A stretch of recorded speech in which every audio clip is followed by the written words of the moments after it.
I used to listen to good podcasts, but everything was fine. But now I listen to this podcast because I've lost my mind. My gym partner is a podcast. My gym partner is a podcast. Yeah! Bull shark, porcupine, I don't know what, doing this podcast of pain in the... You better call Saul. Now on AMC. Ants. Better call Ants. Saul. Ants. Wait, on AMC? Ants. At AMC. Better call Saul. Season 4. Watch Saul Goodman. Okay, Renee, what were you doing? He was doing the fucking thing from the from Ant-Man, like the preview of Paul Rudd being like, ants. What are you talking about? I have It's no like idea what you're talking I'll about. be honest. I don't know where I got that from, but like, if someone in the comments will be able to elucidate where I got that from, because I forgot, that'd be a big help. Gert just said it was from an Ant-Man thing. Yeah, Is it's that true? Ant-Man. Do you not believe me? No, it wasn't from Ant-Man. It was from something else. It was from fucking Ant-Man. Well, I hold mean, on. it's from Paul okay, Rudd it's not might have been from the referencing movie something Ant-Man. else. It's from a fucking thing with the actors of Ant-Man doing a bit. Okay, that might be it then. That might be it. Also, Welcome to the podcast. welcome to the podcast. Welcome to My Gym Partners, a podcast where we watch episodes of My Gym Partners, a Monkey, and talk about Paul Rudd. We're here to Paul Rudd. we're here to talk about two very special episodes that I hold very near and dear to my heart. Do you See now? Adam Lyon growing into a Paul Rudd. Yeah? Can you? All right. What? Wait. Would that mean he would grow up to be Adam Ant? No. Adam! Oh, bring it back jeez. from the last episode, no less. That's I a know, throwback. Oh, That was really good right there. That I was don't a know how really to good. feel. I don't know how to feel about these episodes. I'll be honest. I Yeah. mean, I'll tell you how to feel bad. Yeah, feel I bad felt- about it. I felt as if I were sick. I mean, they're not bad episodes, but they're not. What do we have to? How do I have to convince you that these are bad episodes? Because Look. I'm just going to say I totally agree with Lucy. Renee, what are you talking about? There's no defense here. These are objectively maybe some. well, of the okay, hold weakest on. ones There's I've seen. there's some salvageable stuff. Especially there's like a joke in the second episode that I thought was like really funny, and there's some things in the first one. But overall, There's a lot in the overall first these one. kind of sucked, and I'm not gonna. I feel like we've been getting too soft on this show. Remember Yeah, when we used to hate it? Yeah, remember when we were angry all the time? We're doing that again. We're bringing it back for the season 3 opener. I guess that's the pattern. Season 2, pleasantly surprised. Season 1, angry. Season 3, angrier than ever. Season 2 made me think that people can change, but Season 3, it proved that wrong. People can't change. Monkeys can't change. Jake can't. Jake not can't change. Nothing changes. But let's talk about it, because I want to get into this. The first episode we're going to be talking about is Sick Day. Y'all are so pessimistic. Yeah.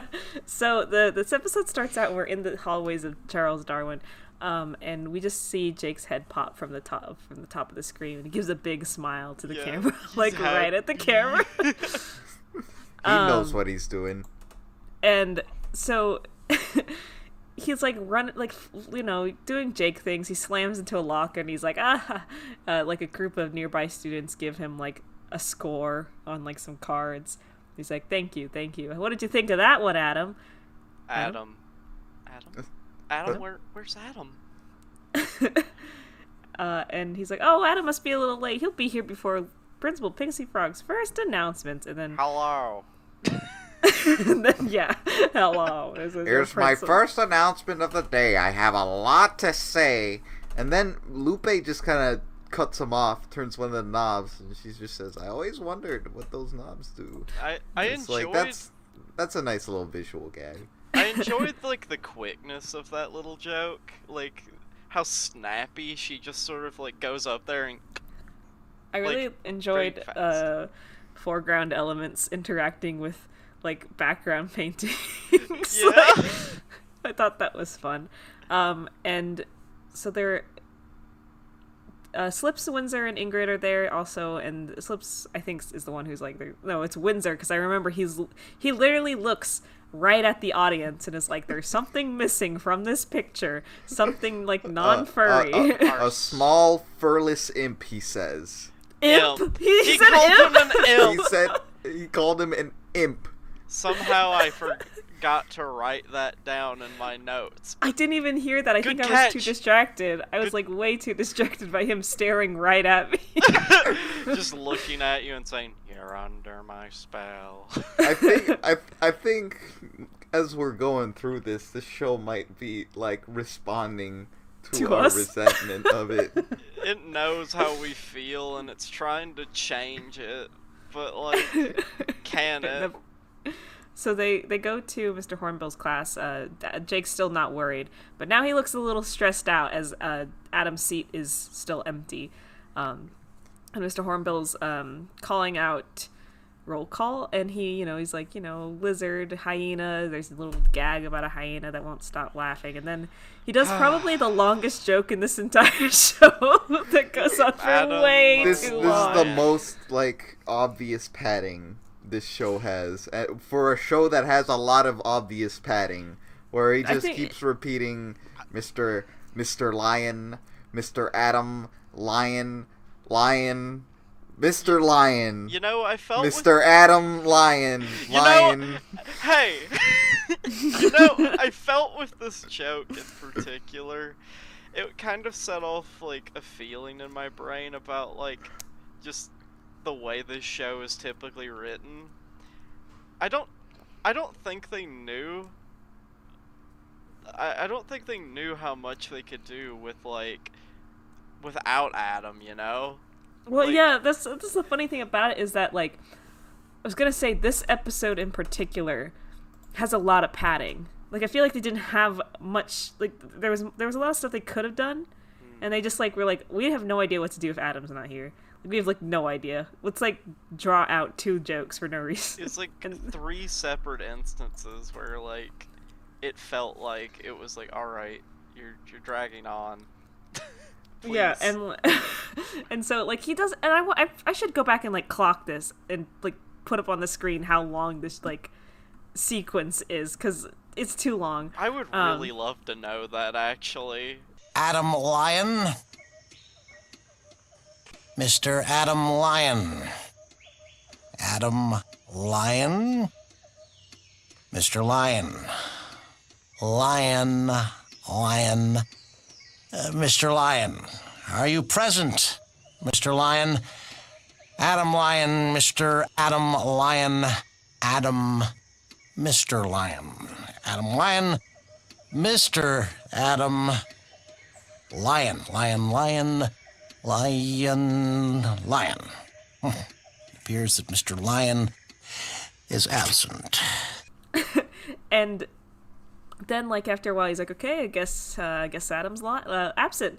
And Jake is, like, shaking. He's like, I'm okay.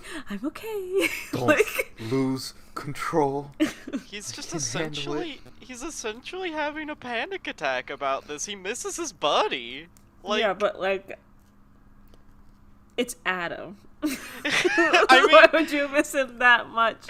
That's true, and I guess we know their codependent relationship here, where very true.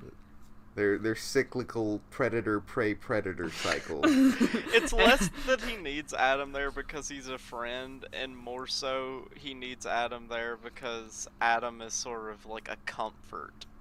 Right, and he starts freaking out at this point. He like goes, no! And he like jumps on top of Mr. Hornbill's head and starts like pounding on it. He like gets tangled up in the projector screen that like, pulls down. And he's just like, where's Adam? He's like having a moment. This moment lasts. up into the next scene. And we shift to Adam Lyon. He looks very sickly, and he, much like Gert would, goes...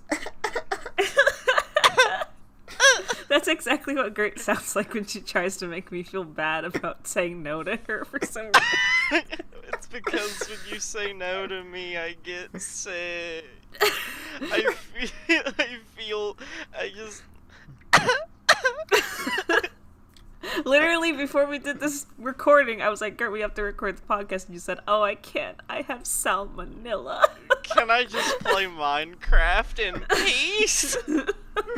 No, we have a job. I want to see Adam Lyon, like, instead of doing what he does in this episode, he just, like, gets on his computer and starts playing Minecraft, and, like, whenever we switch over to him, we just hear, like, the scenic, like, Minecraft, like, music.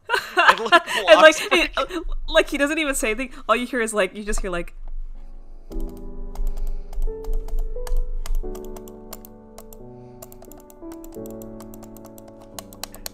Like, we don't see his face even, we just, like... No, it's like the back of his head! We see, like, the back of his head and, like, the computer screen in front of him with Minecraft playing on it. Now that's an episode rewrite.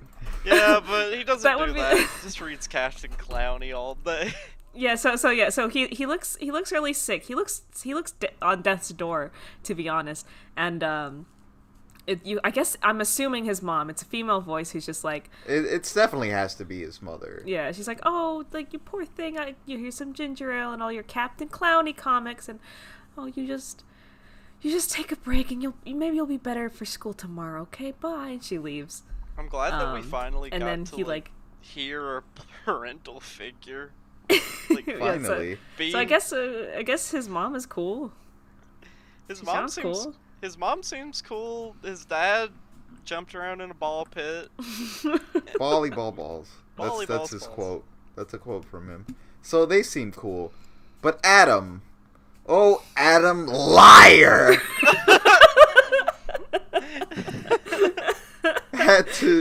He was faking it. He did this so he would have a day out of school to read Captain Clowny comics all day and not have to worry. Playing hooky. But I'm sure Jake's doing all right.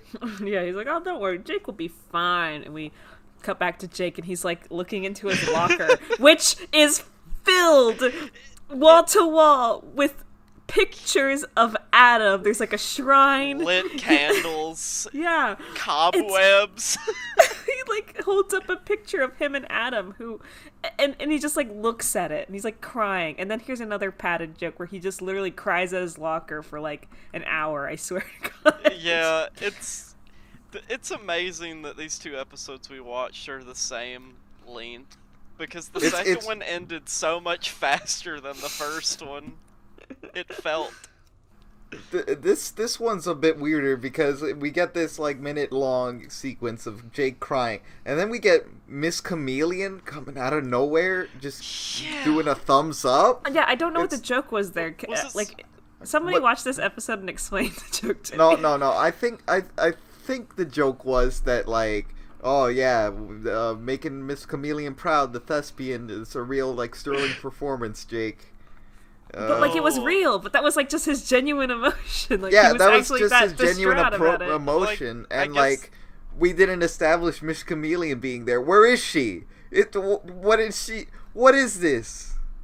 Why is she there? It's just like. What's that? What is it? Our editor said something. Oh, hold on. We're getting a live newscast, right? No. We're getting some live like news update. Okay. We have the joke. Information. We have the joke. We got the joke. So is. the joke was that Jake was being melodramatic. Oh. Well, that just makes it good then, doesn't it? Yeah. That just makes the joke good. That we had to think that 3 adults had to really, really think about it. Like, you know, now that I think about it, that joke makes me happy. Shut up! No, it doesn't. You're just like Adam Liar. You can't. Gert Liar doesn't have a ring to it, so there's no joke there. You can't say that. So, the group comes up to him, you know, the Windsor Slips Lupe Ingrid group. You know what, can we give them a name so that we don't have to always just say their names? I called them... The Animal Pack. Wait, I literally wrote something down here for that. Let's see here. I called them the Windsor Gang. Why? Why is Windsor? Because he's, like, literally, out of all of them, the one that gets the most. Well, because, like, sometimes it's just, like, Slips and Windsor, so it's, like, not that much of a hassle to say Slips and Windsor. But then sometimes it's all four of them, and it's, like, I don't want to say Slips, Windsor, Ingrid, Lupe. Like, okay, so yeah, in Dragon Ball, they're called the Z Fighters, They're right? not... Yeah, well, I mean, that's, like... fans, like that's what fans call. That's what like the dub called. That's what they call the collective. That's what like the narrator called them. Like the Z Fighters. Well, maybe we should have something like that for these guys. So like the Imagine that as they're talking about all this. That A gang. You're just zooming in on my face. You're just zooming in on my face. They were talking about like the Z Fighters, and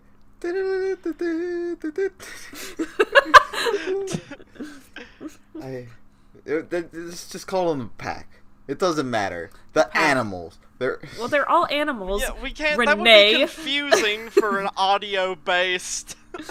So we'll just call them the pack. We'll just call them the pack. Okay. Pack. So the pack. I'm gonna edit out all of that. So the pack comes up to them, to Jake, sorry. And they're like, oh, Windsor starts to say something, but like Jake starts crying and cries for a long time again. Like this is seconds after the already long cry we had, so you know, already really loving hearing Tom Kenny cry a lot. Yeah, Tom Kenny is really like talented, and I love like hearing him cry. I love hearing him use his voice to just wallow. But we are in fact at the scene where Jake is outside, right? No. And we aren't. Okay. No, they're still in the hallway. They're in the hallway. They're still by the locker and then it cuts back to like Adam, and he's doing a stupid like happy laugh. You know, when he's actually happy. Oh, this is so funny. Imagine if Adam had a double voice like that. Just that's so funny.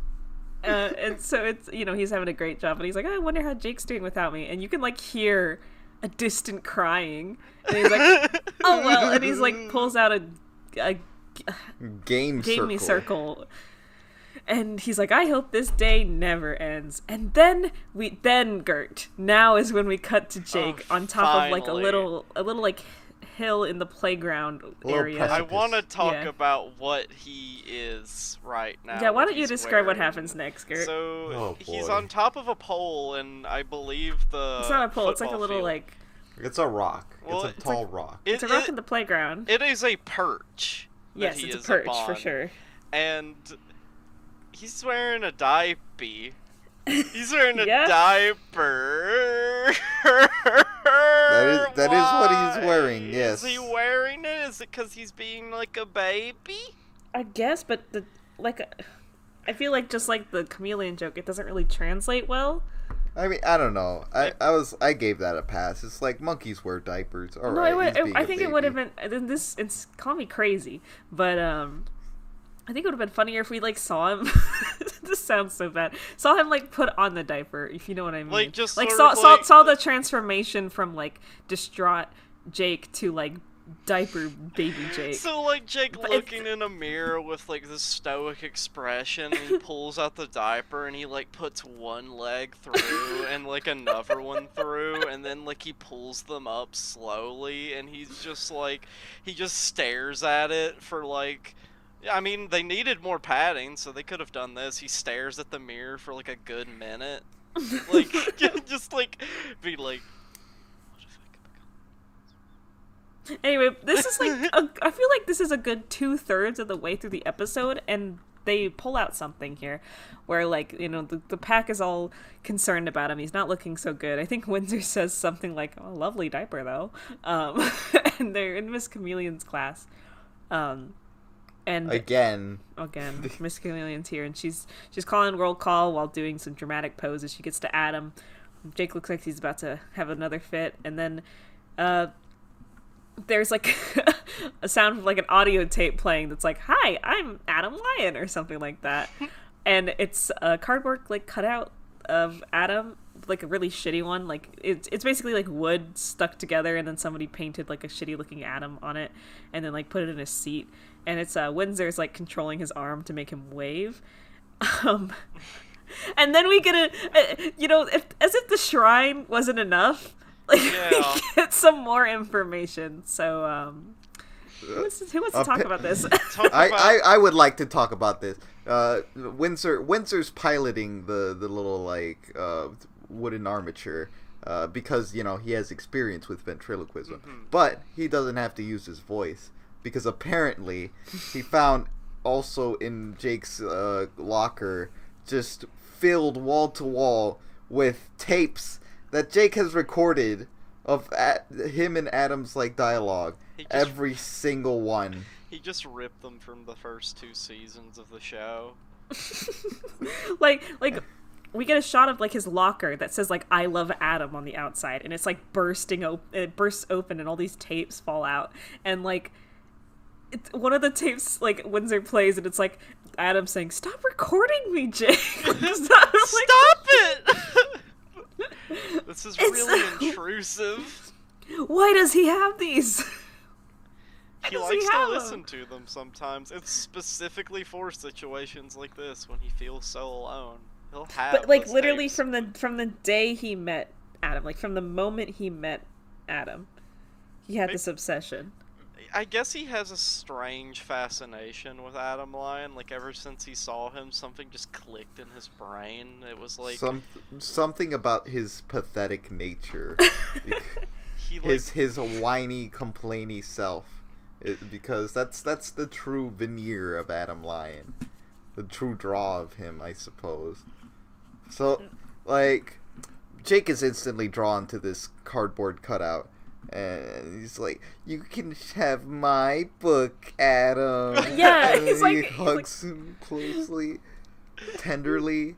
It's quite a sight. It's kind of adorable, actually. Jake's adorable face. is not the word. Adorable is definitely not it. It's like, I mean, the situation is very creepy. You can have mine, Adam.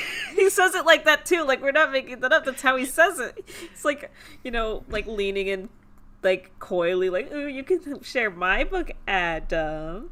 And scoot your desk closer. They're in the lunchroom. Oh no! We cut back to Adam for like a second, and he's like, "I'm done gaming," and he's got like sore thumbs that are like pulsating. When you you'll know. Gamers, y'all know. The pulse. The pulse. Gamer thumb. After 375 consecutive games, you get that Overwatch. gamer thumb. He was playing Binding of Isaac. He's like, I'm kind of bored, I guess, just a little bored. We go back to the lunchroom, and Jake's, laughing. He's trying to eat his banana with his fake Adam.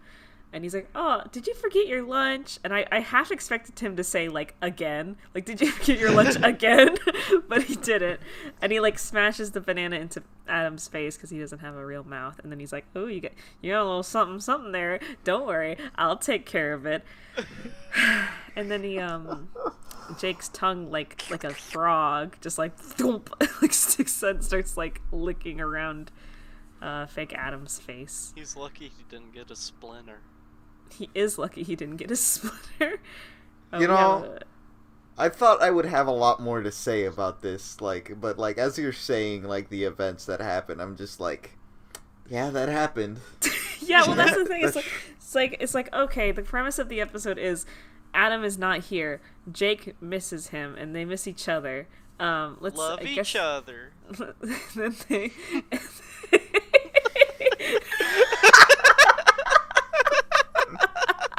But Slips even remarks that hey, this is a little creepy, right?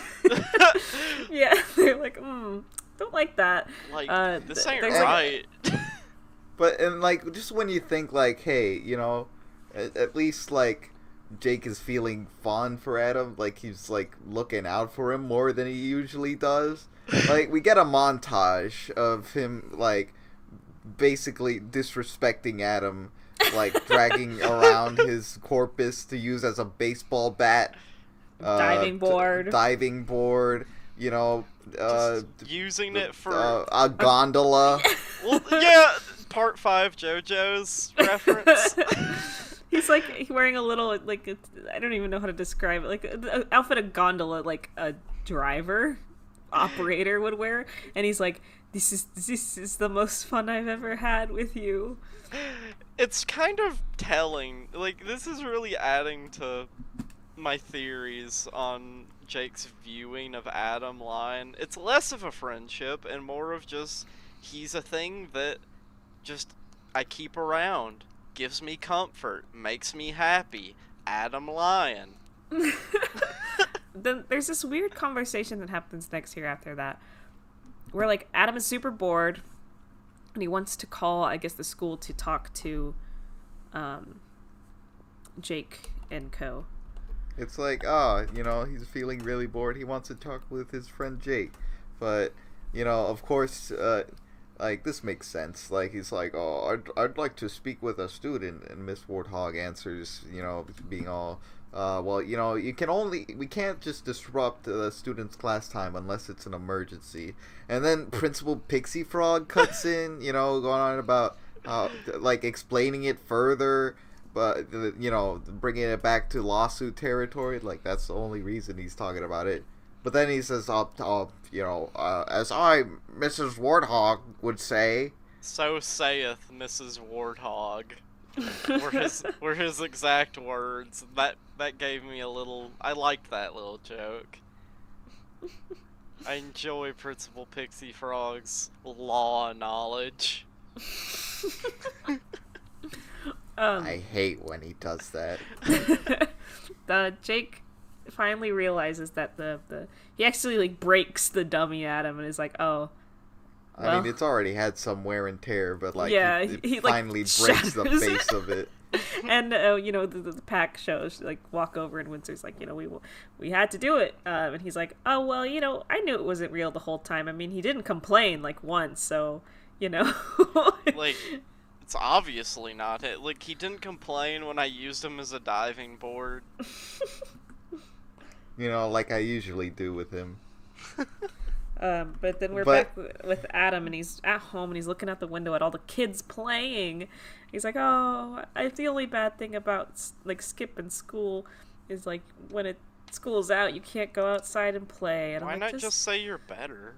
Yeah. Just go, like, on the internet, Adam. Yeah, just Come go on on the internet or go to bed. Like, take a nap. It's not the early 90s. It's 2006. Jeez, the internet's, like, on its heyday right now. Just watch a YouTube video. Yeah, like, just do something aside from, like, those two things that, like, he could even leave his room if he wanted to.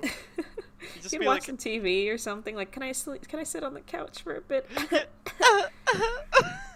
No, I believe he wouldn't be able to watch TV because his mom would be like, no, watching the TV while you're sick will give you a headache and make you even more sick. Wow. I didn't know you were Adam's mom. Yeah, the whole time Renee was Adam's mom.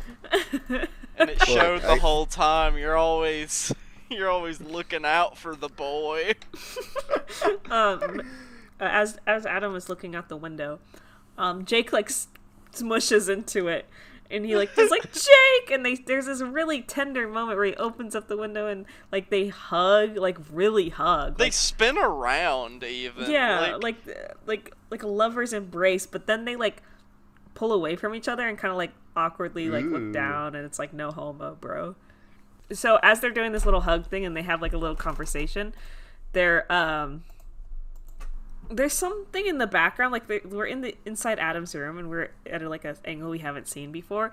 It's like it's on a shelf. There's this like, and we only see like the butt and like the back side of it, but it just looks like a plush Jake Spidermonkey on his shelf. Like, we'll put up a picture so you can see it. It looks really weird at that. It looks like long, and like the shape. It doesn't wear a hat like Jake. No. So It has a strangeness about it. His feet look like duck feet. It's like his legs are attached to the cheeks. It looks really odd. It's maybe it's just like a bootleg Jake doll from like not even from the zoo, just like in front of the zoo. Yeah, it's like they have the nice Jake Spidermonkey plushes inside the zoo, and then outside the zoo there's like Principal Pixie Frog out there in a trench coat selling you bootleg Jake Spidermonkeys. You want a Jake Spidermonkey? I can offer it to you for less than half price.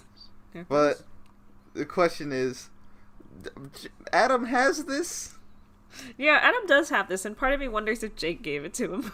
I feel like maybe. I mean, where else would Adam get it? Would he just seek it out himself?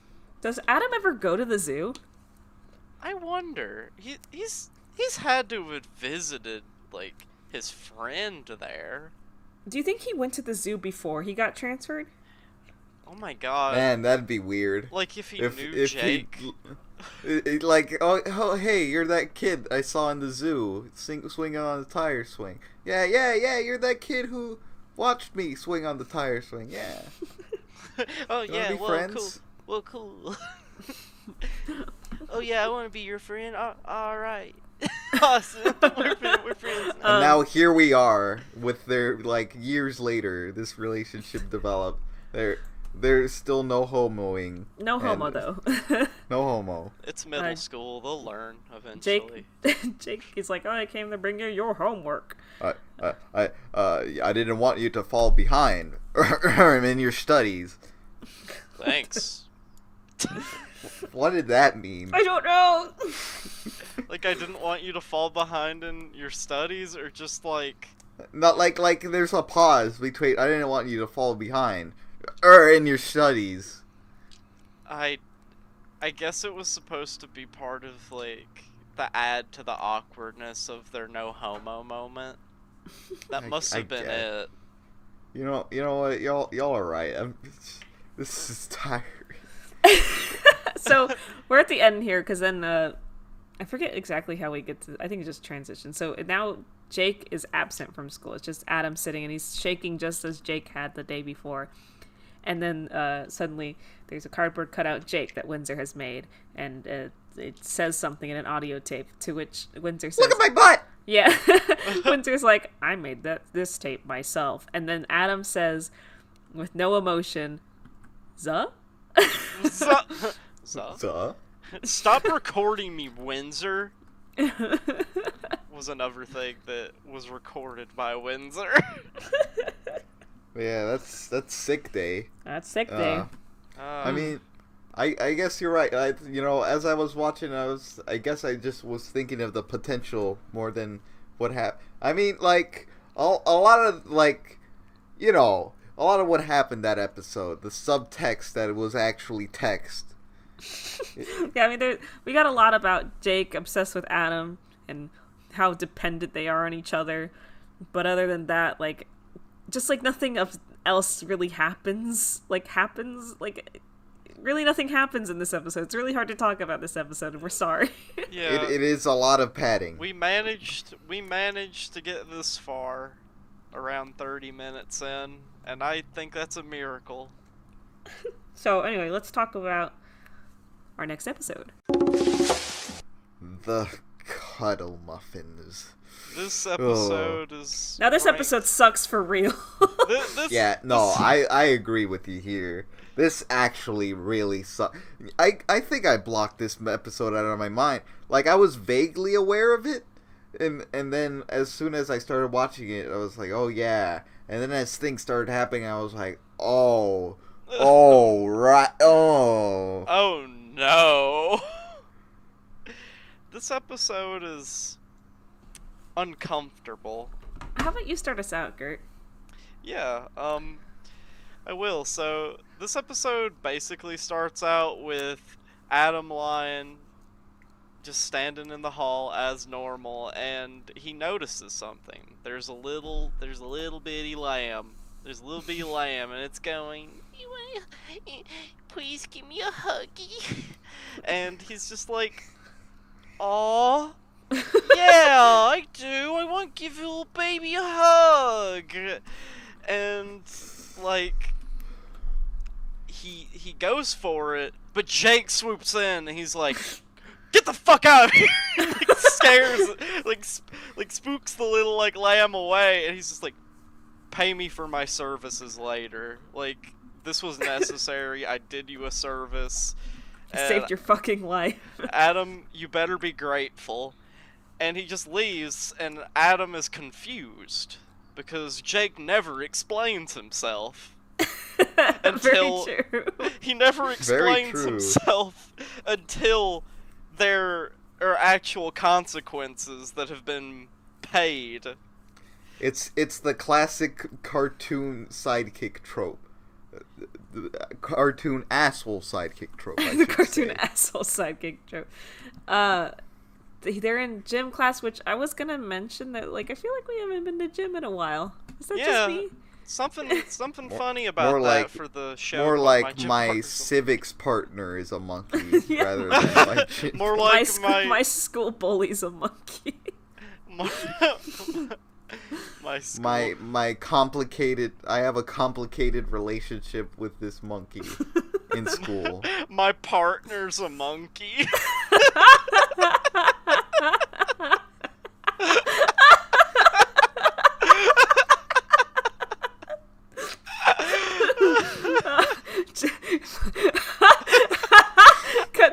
Cut to Adam in, like, his, like, new job. He's, like, sitting in his office. He's, like, 27 or something, and they're like they notice the ring on his finger, and they're like, ooh, who's the lucky person? And he's like, no, not person. Not person. Never not person.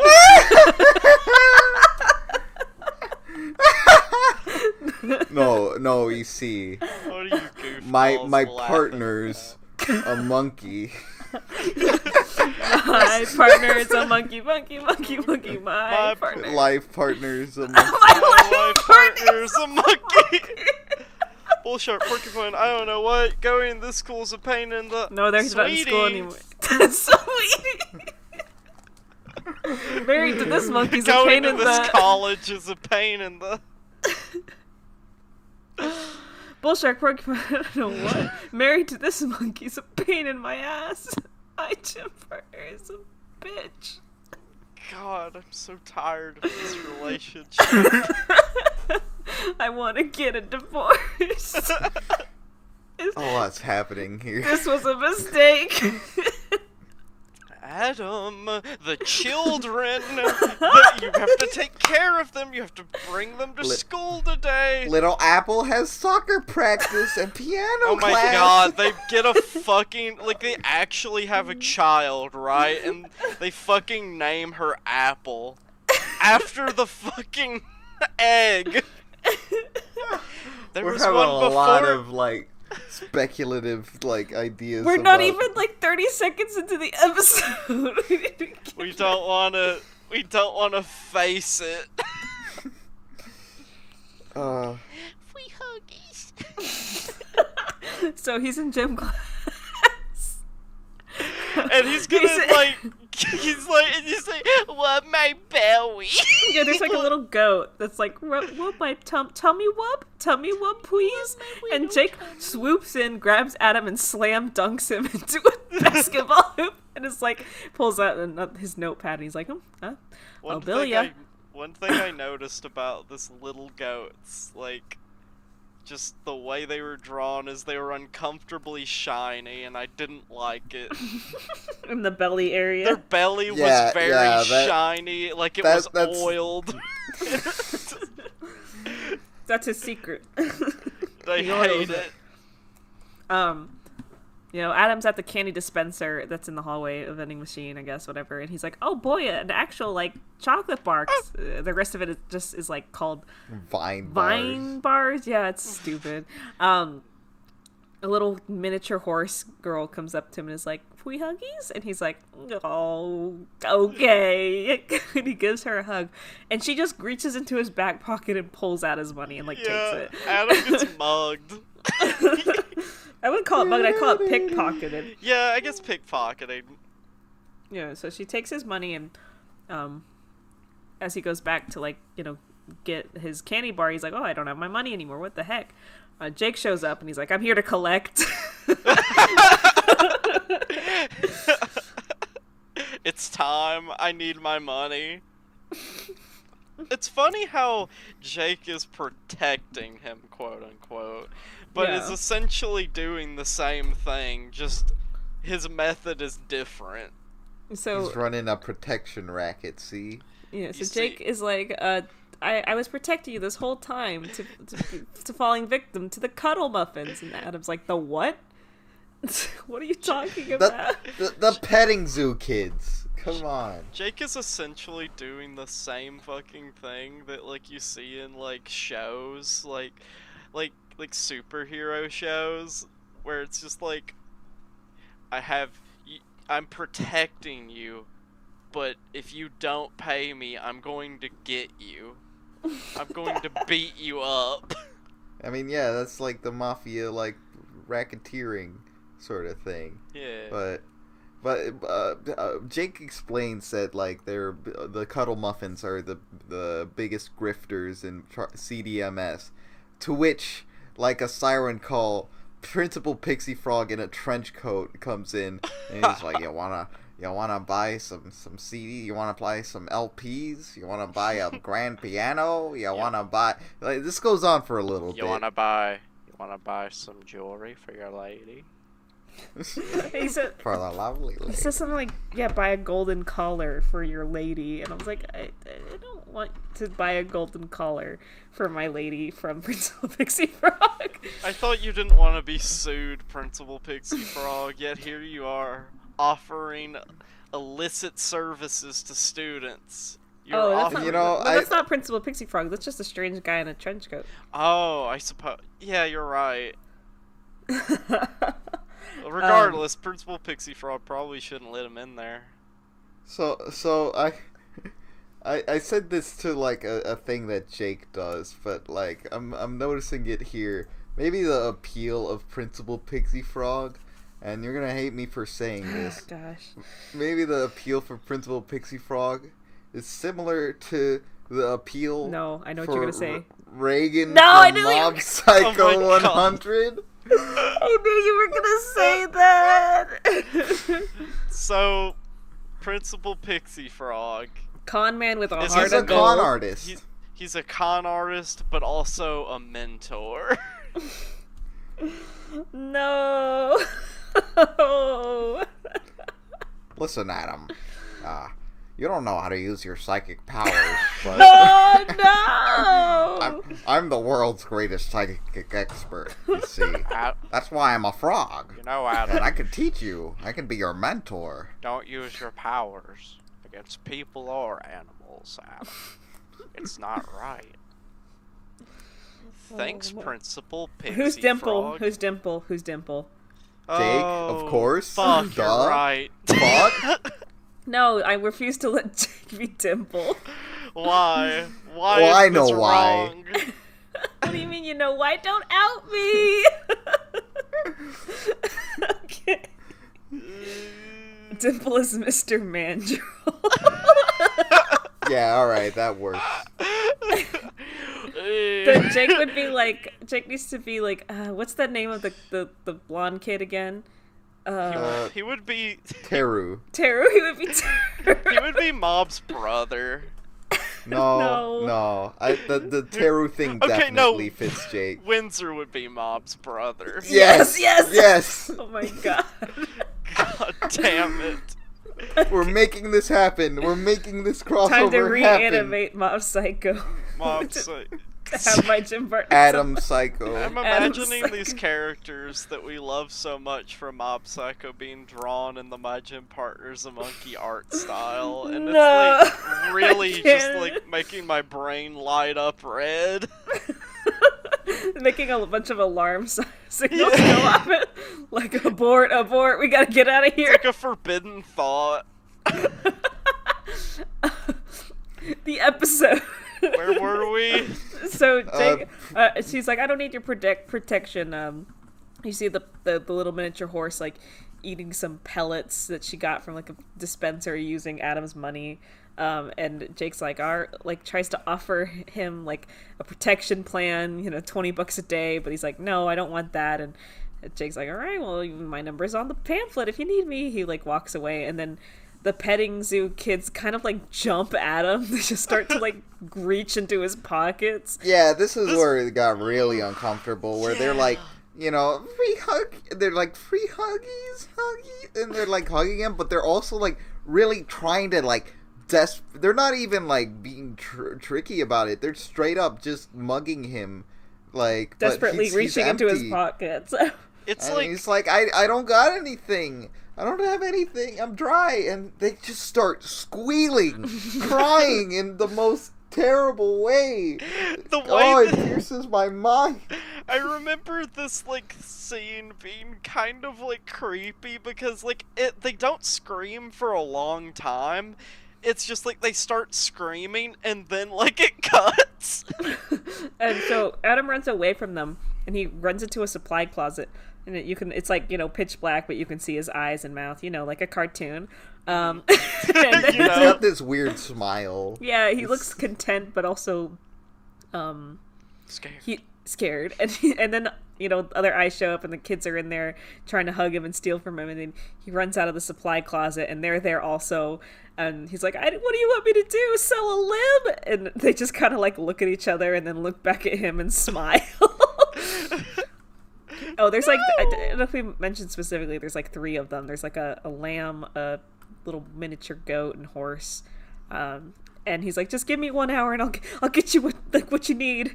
And so we cut to Adam, and he's at his locker. Well, no, it's Jake. He's like looking at Adam, and he's like, where's your books? We got class. And he's like, did you sell your books to pay off your tormentors?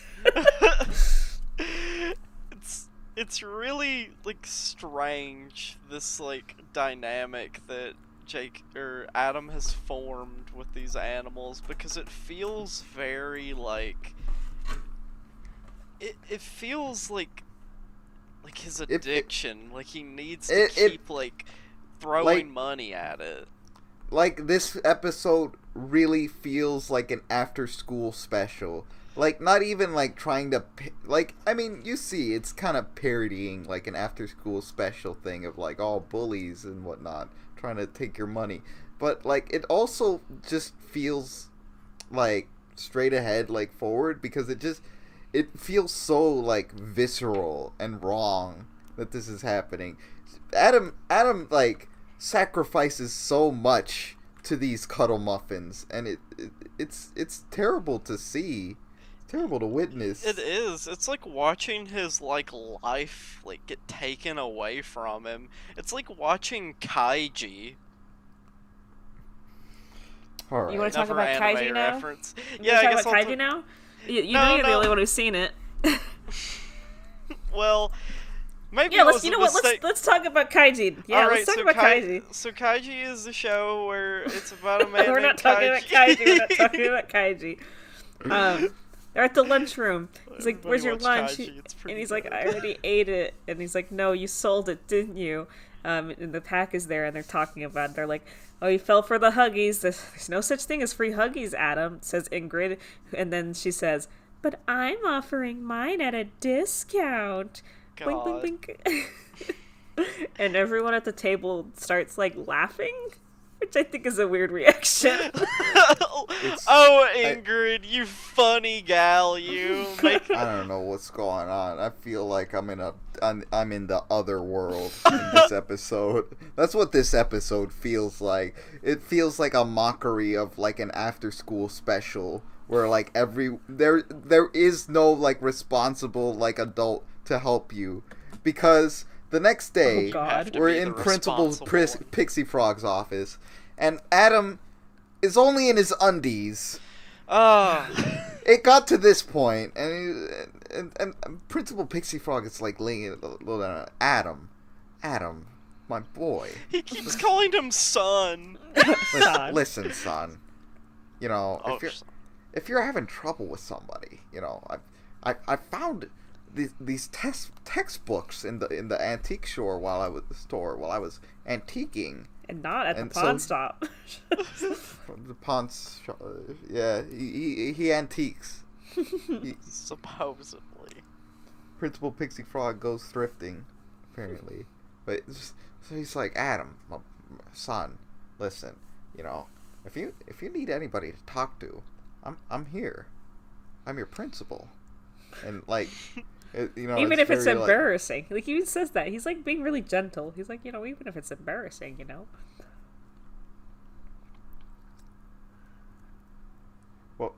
Well, hold on. All right, yeah, he says that. He gives Adam his own books back, but you know, of course, he's gonna charge interest for them because everybody wants a piece of that Adam wallet. Apparently. Where's Adam? Like, he's not going to be able to pay for this. Well, of course he's not. All of his money belongs to these small animals. And Jake too. He still owes Jake. This is how debt works. But then after Adam finally is like, okay, I'll tell you. He's like, well, he doesn't tell him directly. He's like, what if it was, you know, I was getting bullied by like the petting zoo kids. The petting zoo. Oh my god. Mrs. Warthog, you gotta hear this. This is hilarious. Oh my god, the little animal, and they're extorting you for like little food pellets. Oh, I'm gonna throw up. He calls Mrs. Warthog and tells her that over the phone, and she's just like, food pellets. And Adam's it's sad. It's funny. It's funny, like how long Principal Pixie Frog is just laughing at him, but also it's really dark here. It's like Adam has no way out. This is a dark world for him. It's his only like chance of like a adult figure helping him out is laughing at his face. And this is what I mean by this show being cynical. This is where we're at. It's incredibly cynical. This feels like so cynical, but like less in the cartoony, like, you know, Adam gets like trampled by like animals way, but more so your life has been taken from you. This is really more in the real existential way. Yeah, it's kind of scary in a real way. And here's what happens next. We have Adam, he's in the bathroom now. And he's like looking in the mirror, and there's like a bag on the counter, a sink counter that says like hair for money. And he's like holding up a razor, and he like is shaving off part of his hair. And Jake bursts in. He's like, Adam, this has to stop. Yeah, like Adam, this is not good for you. It's like, I don't need help. I'm fine. He's like, no, we're gonna help you. We're gonna find a way out of this. And he's like, we? And Slips and Windsor open the door to a stall, and they're standing there, and they're like, yeah, we're gonna help you. And this is an intervention, dude. And then suddenly the stall next to them opens, and it's Dickie, and you can kind of see the row of stalls, and you can see they're all filled with some classic characters. And I thought, at first I was optimistic and thought that all these characters were going to open the door and like be like, I'm gonna help you too, Adam, like we're gonna stand by you. But no, Dickie's like, oh, can't wait to tell all the blokes back home about this, and he leaves the bathroom, and then the next door door, all the thespian kids. And and then it's Henry, and he's like, wow, you're such a loser. It's like, shut the fuck up, idiot. Like, you don't have any room to talk. And then Mr. Mandrill, for some reason, which I want to point out, I think this is the second time he's been in, like, the regular, like, kids' stalls. Well, that, too. But, like, just, like, doesn't he go to the staff bathroom? No, as we established, people just go to the bathroom wherever they want.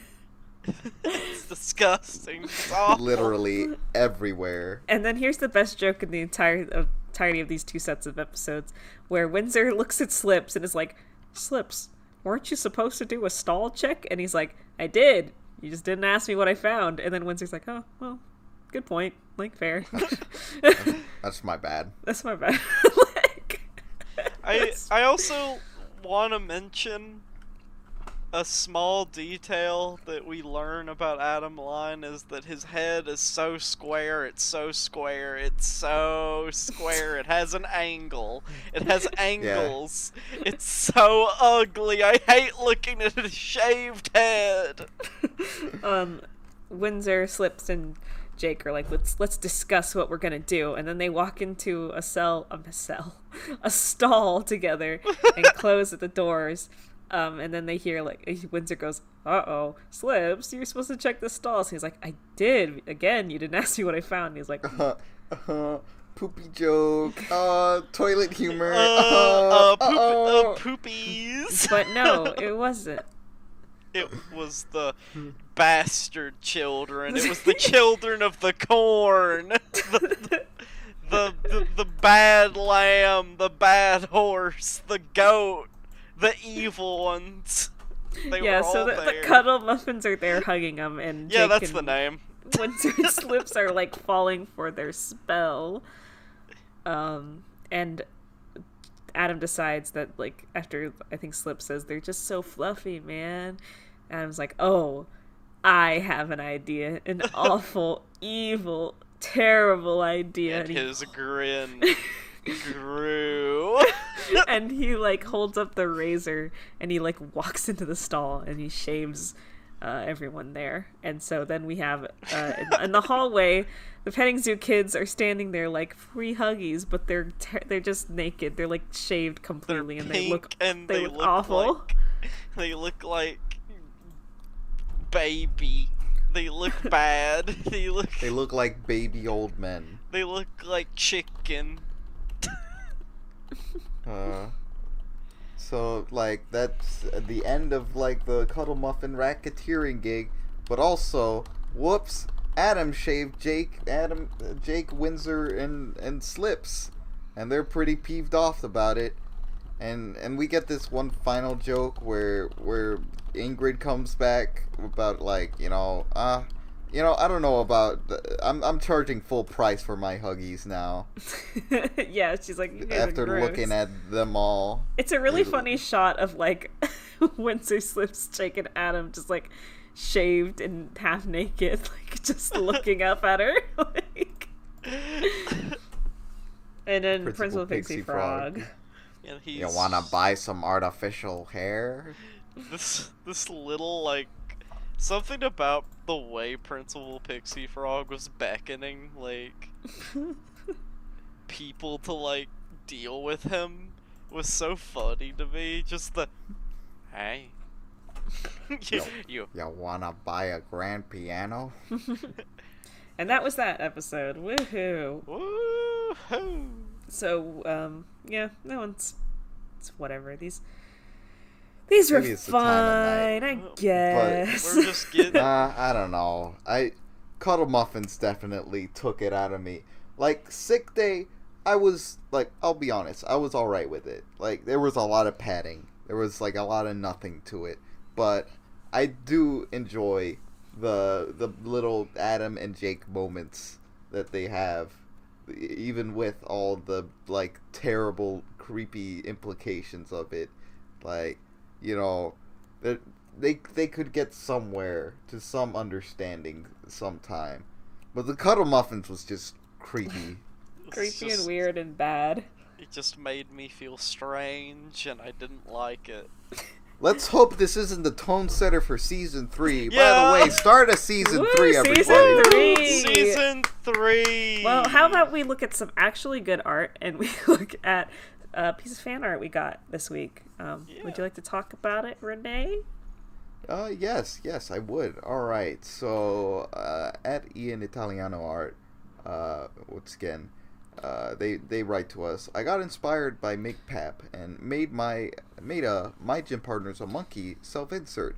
His name is Ian Lagomorpho and is the king of pranking and silliness and loves toilet/gross-out humor and speaks almost exclusively in non sequiturs and cartoon quotes. And we got Ian Lagomorpho here, a very nice, cute little bunny, talking about farts. I really hey Gert, will you read the speech bubble coming out of his mouth? Yes, I will read it in the voice that I feel appropriate for this. Jeez. I fart and I forget. I pee and I remember. I poop and I understand. Perfect. We love this Sona. Love him. Really like every new Sona makes me so much stronger. It powers us up. Yeah, and like if you guys keep making Sonas, eventually they'll appear in the backgrounds for the episodes of My Gym Partner's a Monkey. Wait, can we do that? No, we can't. We can't. Oh shit! Never mind. You can't do that. I'm gonna read our first comment here by Xenon. It says, "My Windsor's hat theory is that he knows the same guy Jake does, and also has a robot arm up there at some point. No, it's just a brain." Yeah. Yeah. I did think about that, and I mean, he did seem to know a lot about robot arms. He did. Well, he did read that book. He did read that book, but maybe that was, just a red herring. Fucked up that Jake can read. No, Windsor. No, Windsor. Keep it together, Gert. Oh, God. Oh, I'm tired. I'm losing my composure. And then we have another Windsor hat theory. Keep them coming. So Agent Emerald here briefly mentions, as someone who spent their middle and high school years in uniform, I can confirm that they turn you British. Anyways, my Windsor hat theory is that the hat contains Windsor's hair, but it grows forward, so it either falls on his face or sticks out in an insane pompadour. Like a humorous, like, bad hairdo sort of thing. I like that. Very silly. And also, I just want to mention, since we didn't, like, really touch upon, like, the uniforms thing last episode, like, I mean, I get it, like, doing, like, British uniforms is, like, an easy joke to, like, exaggerate it, but, like, it really doesn't relate to the American, like, public school experience of school uniforms. No. Like, if they wanted to do that, like, and, like, relate to the kids, because, like, we all had, like, polo shirts. That was basically it, right? Wait, you had a school uniform? Yeah, Lucy had, like, normal schools. Yeah, we had normal schools. We went to normal schools where we didn't have to wear a uniform. Well, shit. Well, like, let me see. You were like, yeah, you know how we had to wear uniforms. I'm like, what's this we? I never had to wear one. Well, did you go to a private? Did you go to a private school? No, they were all public schools. They were all awful public schools, but they all had, like, uniform things because, like, the idea was that, like, if kids, like, bring in their own fashion, they're gonna fight over, like, the hot new, like, fashion trends. Much like what happened in the uniform episode. It's distracting and stuff. I mean, we had a dress code, but we didn't have, like, uniforms. Like, whatever. Yeah. Well, I mean, like, the uniform was just basically, like, a polo shirt, but, like, colored in a certain way, and with, like, the school emblem on. That sucks. That does suck. I look so bad in a polo.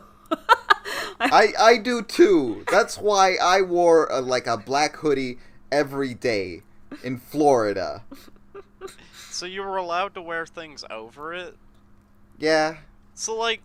What's the point? Yeah, what the fuck's the point? Like... Well, I mean, like, you know, it prevents, like, crop tops and stuff. But, I mean, that's, but, like, crop top against, would be, like, a no for any normal dress code anyway. Just say no crop top. Just say wear a shirt. Like, a normal any shit you want. Get somebody to fucking write, like, a page, maybe not even, of shit that you can't wear, and then, like... I mean, they had the dress code, too.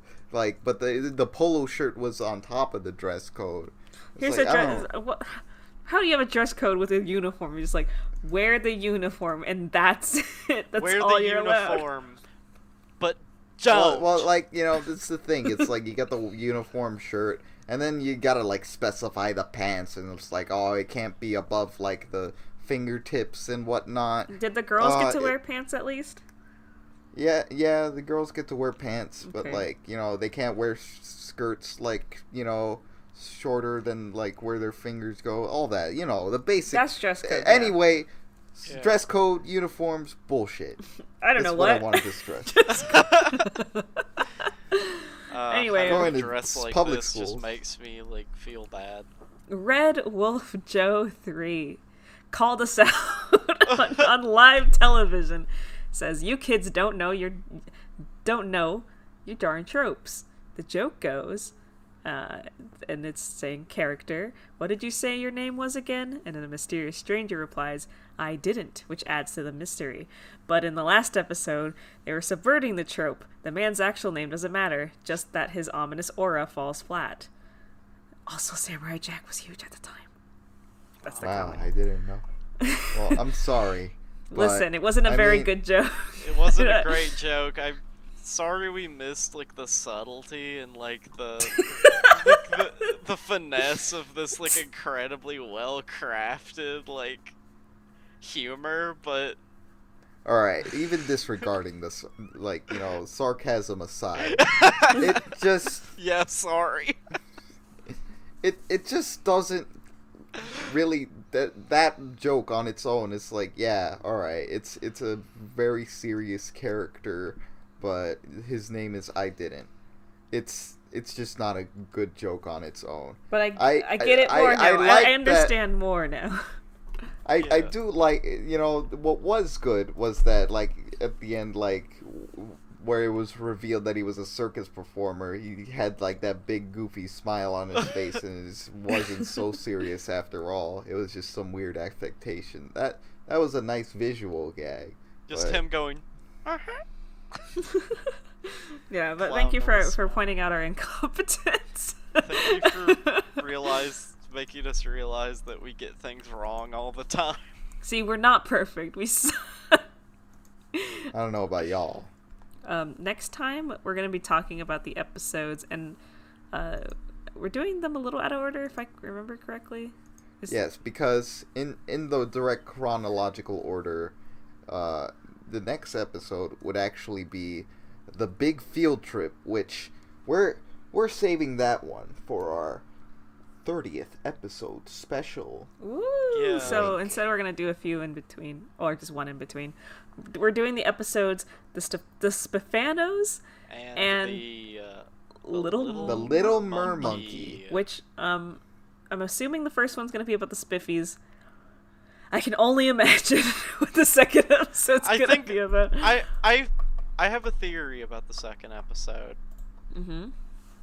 I think we might get a water episode, a water level. I think there's going to be a water level where we get to go and explore, like, the underwater sections of the school. Oh, that would be cool. I think you're spot on. All right. Well, that's all I got to say about this show forever. Well, see y'all next week. People I only talk to during this podcast. Yeah, I never talk to you two either, ever. Time to clock out. Yeah. I'm Lucy. Remember, I'm Renee. C. C. Ert. I'm C. I'm A. I'm G. This has been a wonderful day, a wonderful night, with a wonderful monkey, who I love with all my heart. Good night, everybody. Good night. Don't take any free huggies from Yeah, strangers. don't hug anybody ever. Don't do it. I see you.